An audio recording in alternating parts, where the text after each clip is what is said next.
বন্ধুগণ, আশা করি সবাই ভালো আছেন। আজকে চলে এলাম আমার মালিকরে নিয়ে। এই যে এই অল্প একটু এই যে গার্ডেনটা দেখা যাচ্ছে, এই গার্ডেনটা দেখা যাচ্ছে, এই গার্ডেনটাতে ঘোরার জন্য। এখানে ঘুরতে আসা যে পরিবেশটা আমার কাছে অত্যন্ত ভালো লাগলো। এই যে দেখেন, রাস্তাটার এক সাইডে জোহর বাণিজ্যিক নগরী,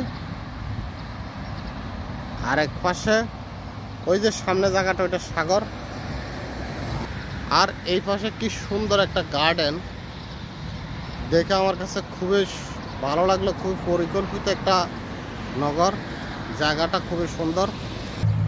এই সৌন্দর্যটা তুলে ধরার ভিডিওটির মূল উদ্দেশ্য ছিল, যার ফলে ভিডিওটি করা। সবাই ভালো থাকবেন। আল্লাহ হাফেজ। আসসালামু আলাইকুম ওয়া রাহমাতুল্লাহ।